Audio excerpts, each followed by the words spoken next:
Drumsrock is a rhythm-based game in the vein of, say, your old school rock band, but more like your old school Guitar Hero. It's a game from Studio Garage 51 out of Barcelona, and for anybody who's familiar with the old rhythm titles like Rock Band and Guitar Hero, it does pretty much the same thing, but instead of playing guitars, you're exclusively playing drums. No vocals, no guitar, no bass, none of that stuff. It's going straight for the drum aesthetic. And Drumsrock does a lot of stuff right. After starting the title, you'll go into a short tutorial. Now, anybody who's played things like Rock Band will be pretty familiar and comfortable with this, especially if you played the drums on Rock Band.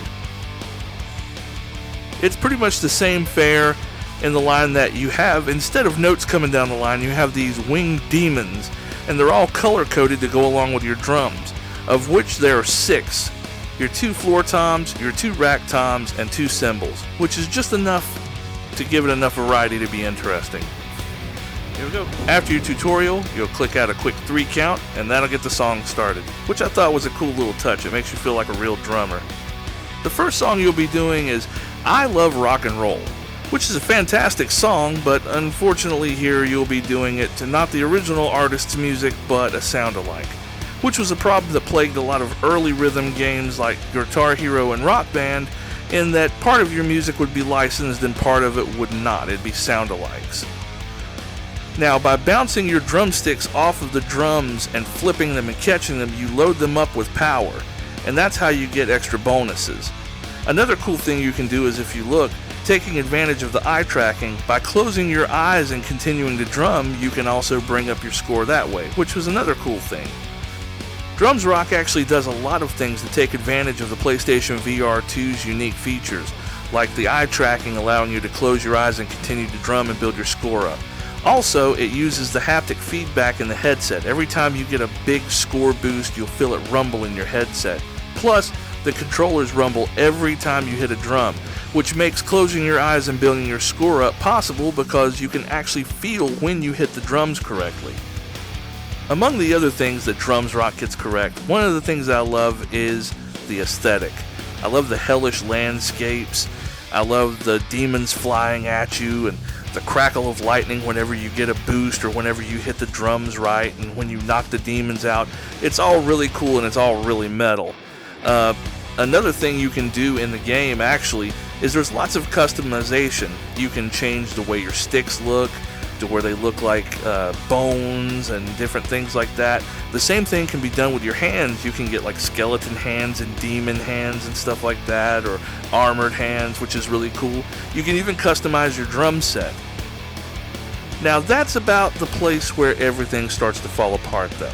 As much as I like this game and as many things as I like about it, there are some other things that kind of turn this into a sour experience for me. The main thing is the track list. Going back to what I said earlier, the first song you play is an iconic song. I Love Rock and Roll. Everybody's heard it. Weird Al made a famous parody of it, but you're not even playing the original song, you're playing a sound-alike.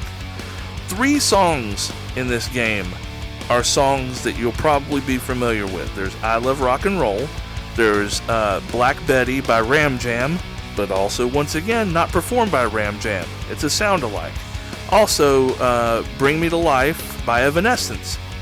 Once again, not performed by Evanescence. Every song in this game that you would be familiar with is performed as a sound-alike. And that's just a big turn-off. Aside from that, those were the only 3 songs that I could even recognize. They were the only 3 songs that I could pick out. Everything else was it was an original song by an artist I'd never heard of.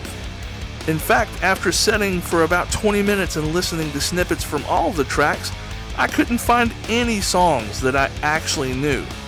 Now that's not to say that there's that everything in this game is bad. A lot of the songs are actually really done and done by competent artists, but it's nothing you will have heard of, unless maybe you listen to some really deep indie stuff. But for me, those were the only 3 songs that I could pick out that I actually knew.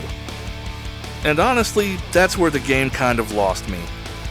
It's a really fun game, and I plan on picking it up eventually, but the lack of any tracks that I recognized and the lack of any licensed music whatsoever, even the 3 songs that I knew of, just wasn't enough to get me hooked. And considering that depending on which bundle you got, you may have just spent $700 on this thing and money might be tight, you might want to save your money for something else. With the MSRP being $20, if you want it, go ahead and get it, but I'm gonna wait for it. That's my take. If you would please like, share, comment, and subscribe to see more, and I'll see you guys next time.